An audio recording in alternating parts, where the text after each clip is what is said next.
Hey everyone, it's July 2nd, and that means that if today's your birthday, you share with serial killer John Joseph Joubert, known as the Woodford Slasher, who murdered at least 3 children in the 1980s, and that is him right up there. Joubert was born in Massachusetts in 1963, and when his parents divorced in 1969, he wasn't allowed to see his father and moved with his mother to Maine in 1974. He resented her for controlling his contact with his father, and his only outlet away from her influence was his participation in the Boy Scouts. But as a boy, he already harbored thoughts of bondage, torture, and cannibalism, fantasizing about abducting strangers to tie up and keep captive. At the age of 13, he stabbed a girl with a pencil and found the act to be sexually arousing. The next day, he took a razor blade to school and cut a girl with it as she rode past him on her bicycle.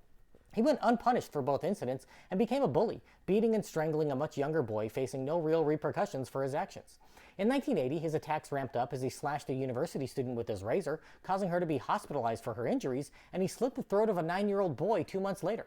Luckily, the boy survived, but 2 years later, he finally became a murderer for the first time. When he was just 19, he abducted and killed an 11-year-old boy, stabbing him in the stomach and biting him in his calf. A suspect was arrested for this crime, but after a year and a half, charges were dropped when it was revealed that his teeth didn't match the bites on the victim. Meanwhile, Joubert had joined the Air Force and was stationed in Nebraska, where he was still active in the Scouts, now assisting a local scoutmaster. But the change in scenery didn't change his behavior, as he killed again in 1983. This time it was a 13-year-old paperboy, and when residents complained of not getting their deliveries, a search revealed the boy's bike and 67 undelivered newspapers. 3 days later, his body was found 4 miles away, having been stripped to his underwear, bound, taped across his mouth, and knife wounds indicating he had been tortured before being fatally stabbed 9 times.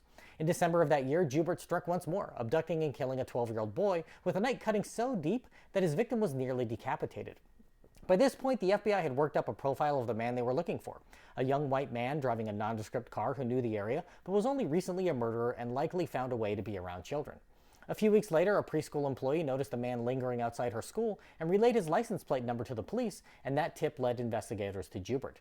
When interrogated, he confessed to the 2 murders in Nebraska and was sentenced to death row at his trial. He told detectives that he was glad he'd been caught because he felt he would have kept killing if he remained at large.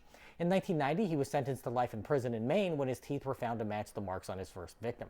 While on death row, he received correspondence from a woman in Ireland whom he came to consider his girlfriend, and she would fly to Nebraska to visit him in prison. The bar is low, men. Step your game up. Men on death row can get girlfriends. It's really not that hard. After a last meal of pizza with green peppers and onions, strawberry cheesecake, and black coffee, Joubert was executed in July of 1996.